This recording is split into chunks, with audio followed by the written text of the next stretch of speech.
que vai coordenar a mesa.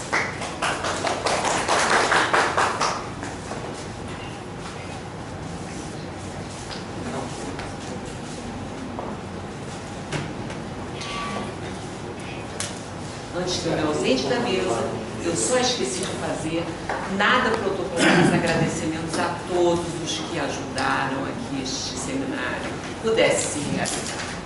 Bolsistas, professores, universidade e famílias. Então, enquanto eu ainda não saí, eu fiz.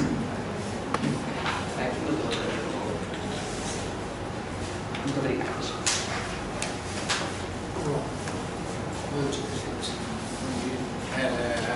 Lenícia, hoje pela manhã, deu essa grata incumbência, porque a gente está aqui ao lado desse hall de professores que é minha muito caro, que conduziram em épocas diferentes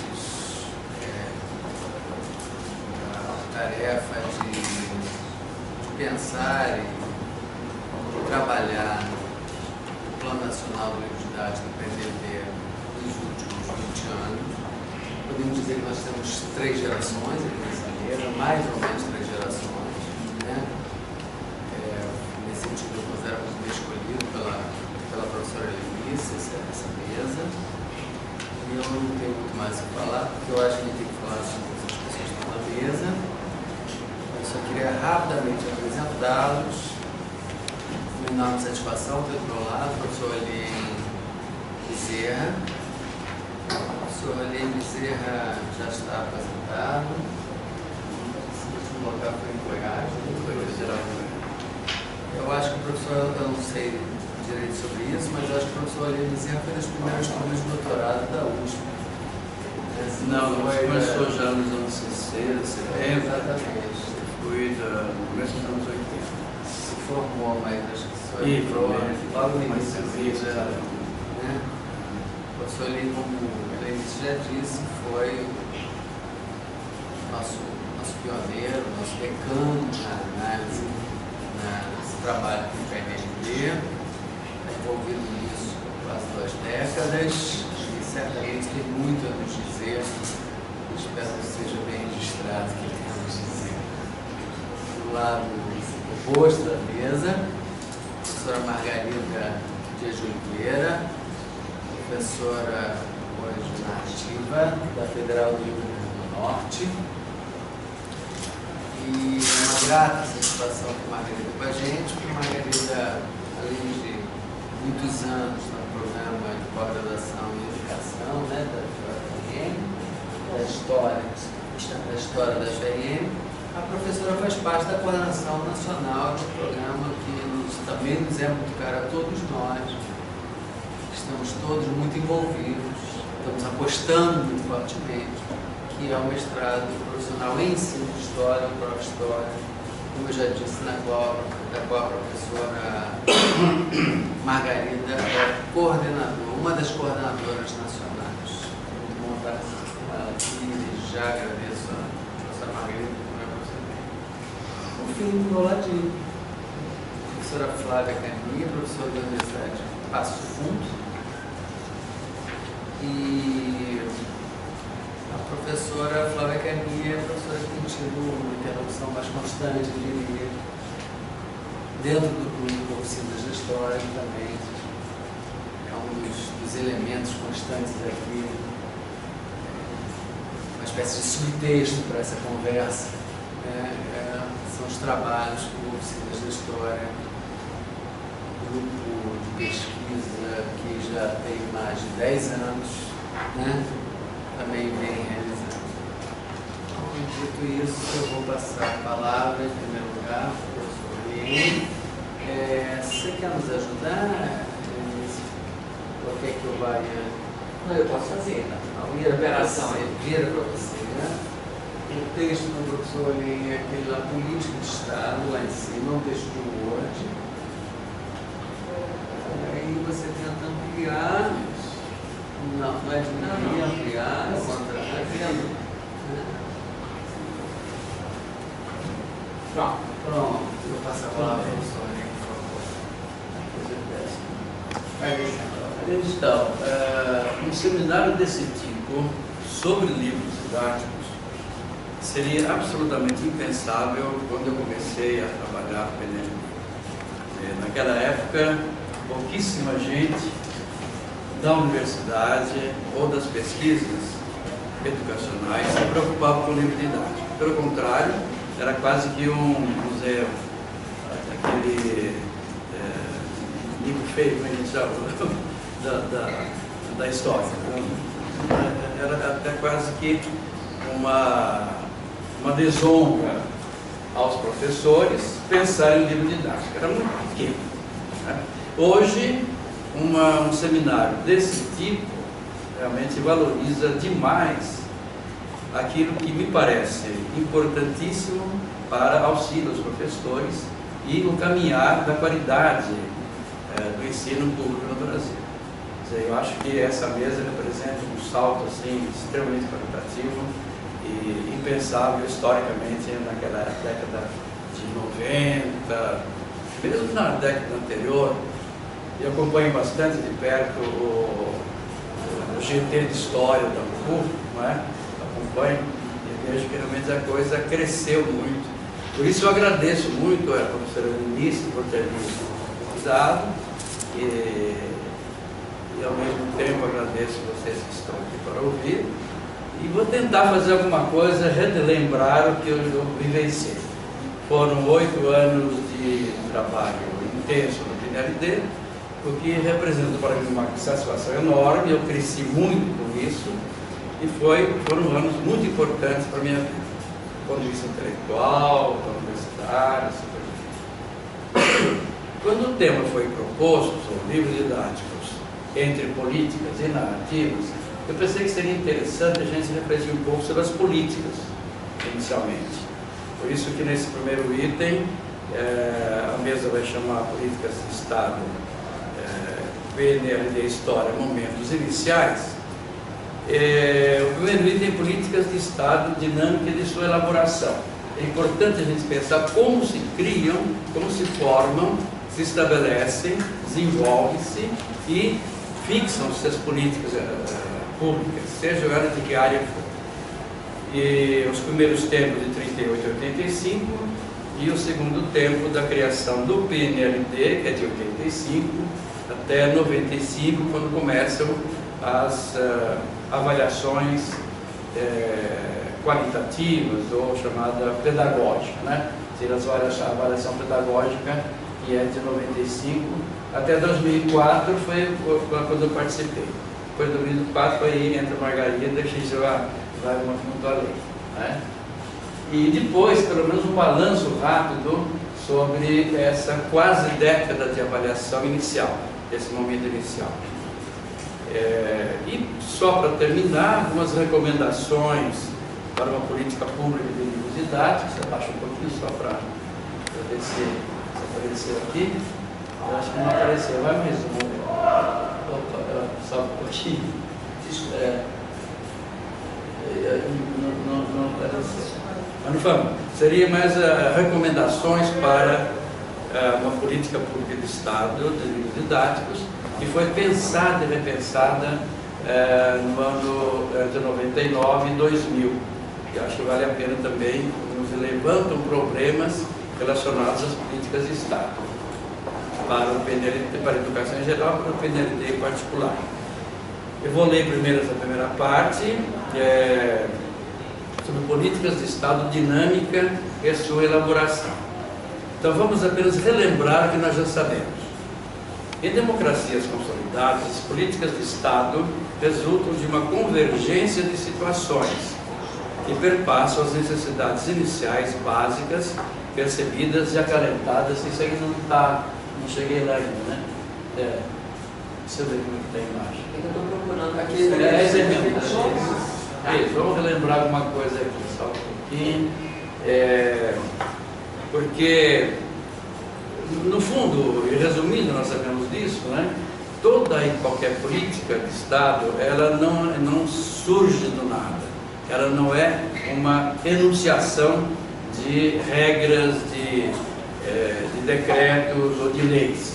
Mas essas leis vão sendo gestadas no embate dos grupos sociais, das preocupações que existem na sociedade, mais especial no grupo envolvido, que é o grupo dos educadores, né? E nesse sentido supõe movimentos muito fortes, intensos, de ideias diferentes, ideais diferentes, visões diferentes, tanto politicamente falando, a política em si, quanto as políticas sociais, o engajamento social, tudo mais, né? E, portanto, elas não são dádivas dos governantes, não são criações dos deputados, né? Nem podem ser tributárias de mecanismos criados para acelerar debates e criar situações de fato, como nós estamos assistindo hoje, através de uma medida provisória. Quer dizer, o embate político se dá na construção que vem sendo elaborada há muito tempo e com muitos momentos mais difíceis ou menos difíceis. E é nesse sentido um pouco que eu vou tentar conduzir minhas reflexões de como foi sendo criado essa necessidade de aparecer políticas públicas para o ensino, para o livro didático. Vai ser só nos anos 90. Né? Então, os primeiros tempos, só um pouquinho para mim, só um pouquinho, só para... Ok? Pode ir mais. Eu acho que está. Acho que eu fiz um negócio errado. Você me desculpa, mas não é. Eu quero um esquema só. Acho que é lá de cima. Não, mas vem osso. Senão eu vou ficar cansando o pessoal de ler o texto que eu fiz. O senhor quer que coloque um outro aqui? Eu quero ver se eu acho aqui. Um pouquinho.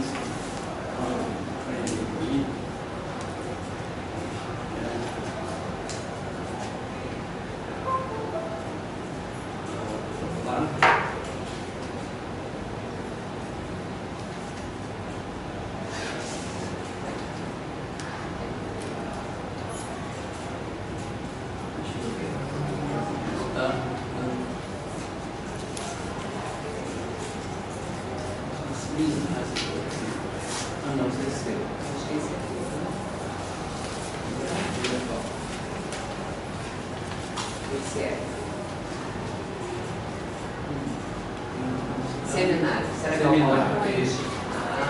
Eu apoio. Desculpa aí, eu dei errado. Desculpa, gente. Nossa, dificuldade. Isso aí. Mais fácil que a gente ensina. Então.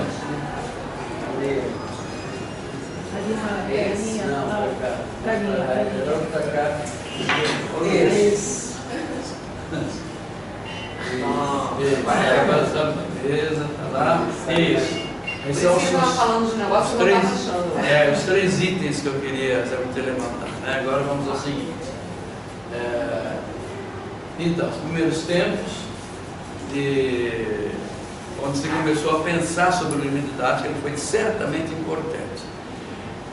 Desde 1938, então, tem uma Comissão Nacional do Livro Didático que teve por função simplesmente arrumar as formas de comprar, até importar o livro didático para o Brasil, porque não havia absolutamente nenhuma forma dos alunos terem os livros didáticos. Quando eu estudei, por exemplo, a gente tinha que se virar. A família tinha uma família muito grande, os livros iam passando de irmão para irmão, ia passar para outra família, e assim por diante. Eram poucos os livros.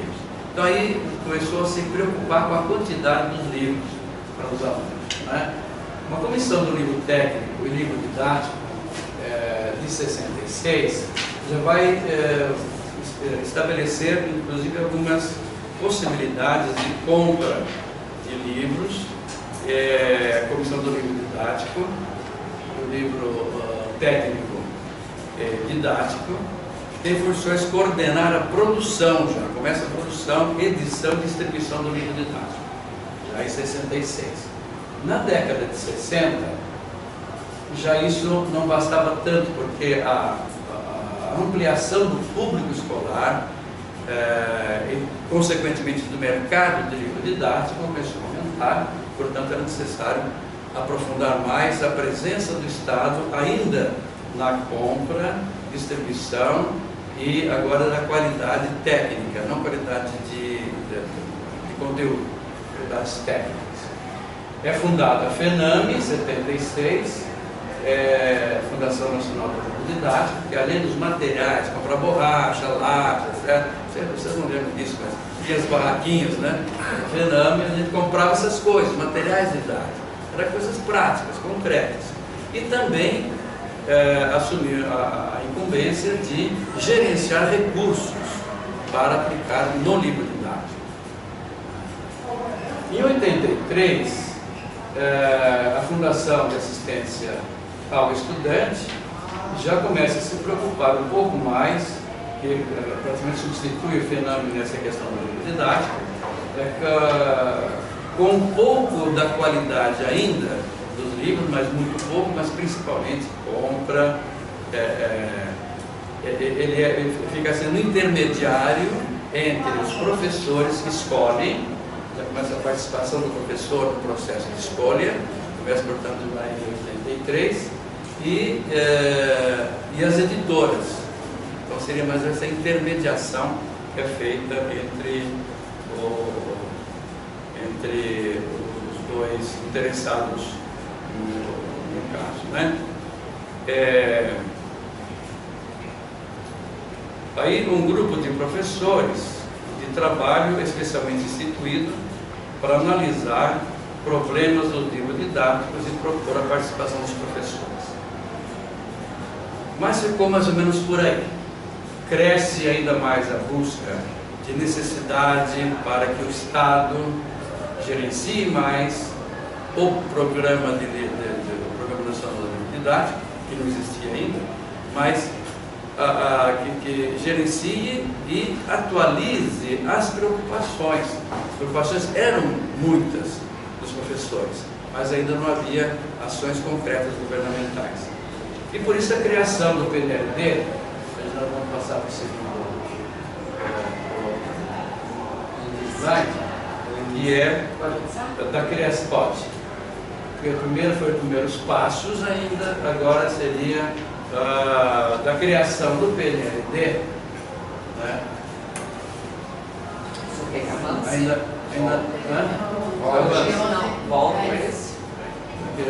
isso, esse aí. Então é um segundo momento já. Criação do PNLD, que antes não existia um Plano Nacional do Livro Didático, né? E é encarregado do planejamento, compra, distribuição e algumas especificações técnicas. Ainda, portanto, vejam bem, é planejamento, compra e distribuição. Para os alunos apenas da primeira e segunda série. Os outros não se cogitava ainda em apresentar materiais didáticos.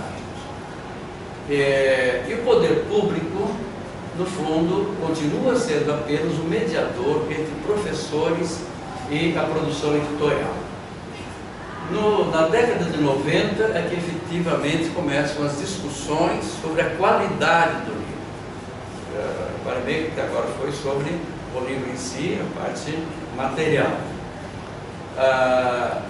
E começa exatamente nos primeiros anos da década de 90 essa preocupação com a qualidade.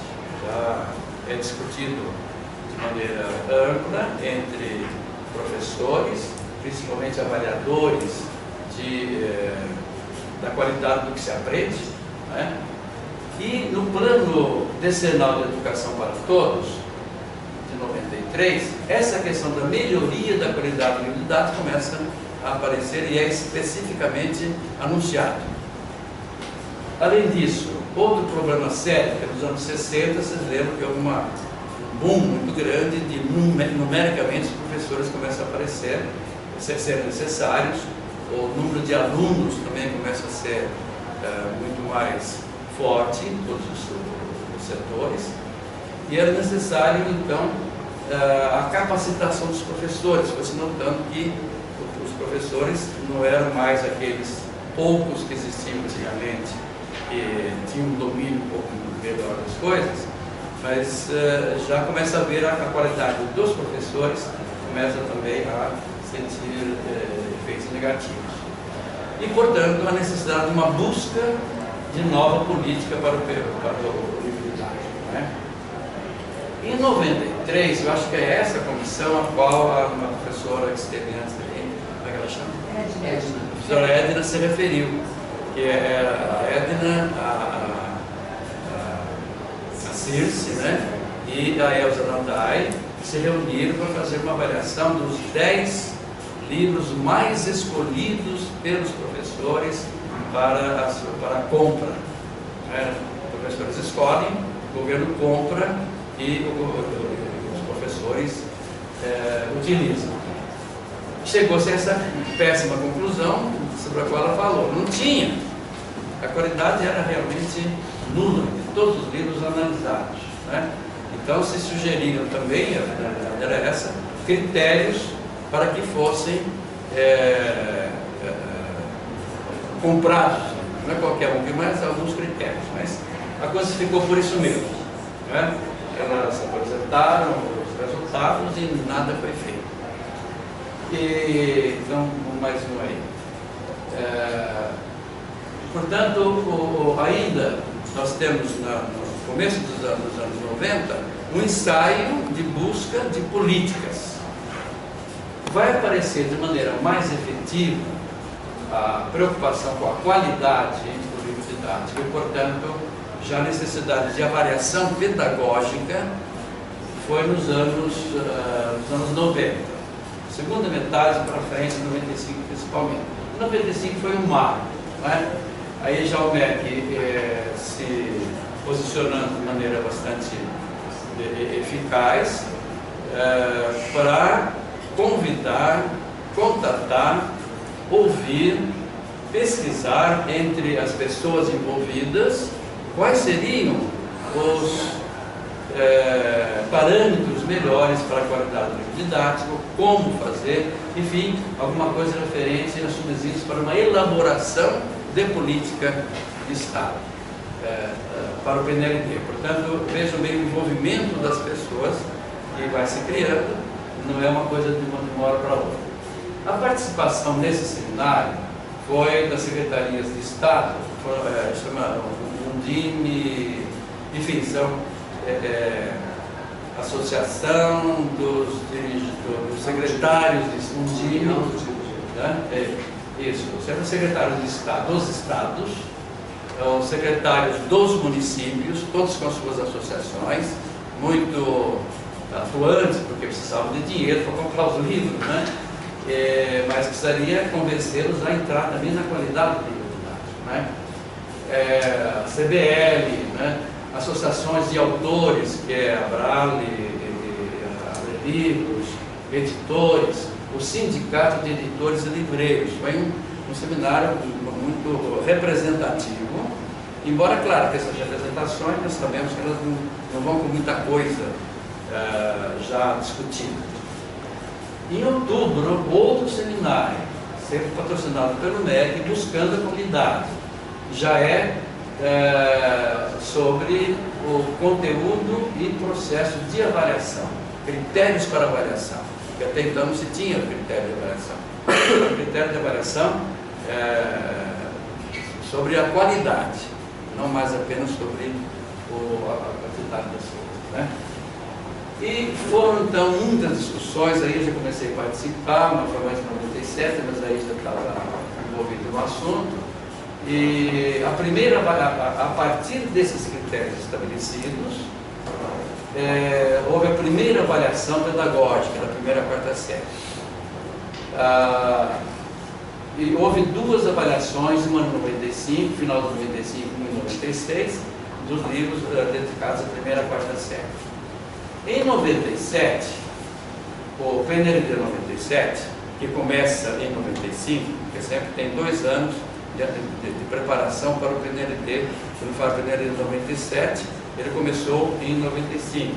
Fala PNLD 98, começou em 97, assim por diante.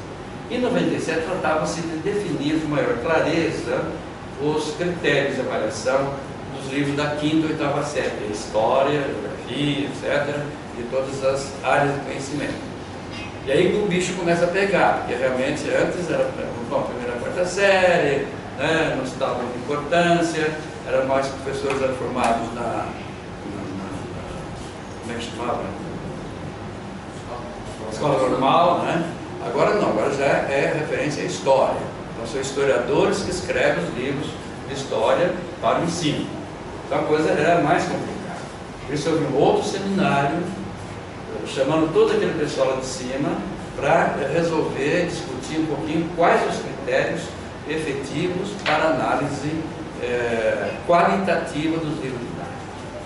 E aí entra evidentemente os critérios eliminatórios e classificatórios. E num primeiro momento, a preocupação grande foi com a precisão conceitual e de informações, né? História, de um lado. Do outro, a ausência de preconceitos e discriminações. Os livros anteriores estavam cheios de preconceitos, estava cheio de discriminação contra a mulher, religião, etc., né? Então seria importante que isso ficasse muito claro. E no PNLD 99 foram acrescentados outros dois, que é a coerência metodológica das áreas de ensino e a coerência metodológica em relação ao ensino-aprendizagem, que até então o ensino-aprendizagem ele ficava num segundo plano e era muito mais a preocupação com aquilo que poderia ofender as áreas, né, de conhecimento científico. Muito bem, então vamos para frente. E foi a partir desses critérios, muito bem discutidos, debatidos, brigas homéricas lá nessas reuniões com os editores, com autores, etc., não queriam muito os critérios mais específicos, né? E a primeira vez que os livros da 5ª e 8ª série seriam analisados do ponto de vista qualitativo, né? Aí eu fiz um quadro, mais ou menos, daqueles quadros que eu participei, desde 97, finalidade de 97, até o 2005, que depois foi a professora Margarida que entrou. E só para vocês terem um pouco de ideia de como a coisa estava mais ou menos ruim, né? A 1ª e 4ª série foram de 97 e 98. Depois, 99 foi da 5ª e 8ª série, voltou 2001, 2002 da 1ª e 4ª série, depois da 5ª à 8ª 2002, 1ª e 4ª 2004 e 5ª e 8ª 2005. Depois continuou sempre havendo, não sei se houve essas gradações, né? Nos livros escritos, vocês podem ver a quantidade grande de livros escritos. No 97 foram 112, 98, vou pegar só a 1ª e 4ª série, 109, depois lá no 2001, 2002, 156, e depois passou a se analisar por coleções. A análise por coleção, ela iniciou-se em 2002, antes era cada um apresentava os seus livros, era analisado individualmente, alguns podiam ser excluídos e outros recomendados, era uma confusão. Então, para a escola, né, do ponto de vista prático. Em 2005 passou a ser analisado por 2004 por coleção. Então, 25 coleções, 100 livros e no PNLD, isso, da 1ª e 4ª série, né? As avaliações feitas a partir dos critérios, portanto, é uma coisa muito restrita, é uma questão técnica. Os critérios são estabelecidos, são editados, né? O edital está lá, e os avaliadores eles têm que se fixar nos critérios. Não interessa se é bom, se é ruim, se é tradicional, se é, não é essa avaliação que vocês estão fazendo agora, por exemplo, temática, mas uma aplicação dos critérios. É uma licitação, no fundo é uma licitação pública, né? Os critérios são públicos e qualquer um que quiser podia contestar se os critérios não fossem obedecidos, se usassem outros. Então, a partir dos critérios, nós tivemos os resultados. Veja bem, na primeira, em 97, recomendado, a gente tinha recomendado Constituição, recomendado com ressalvas, não recomendados e excluídos.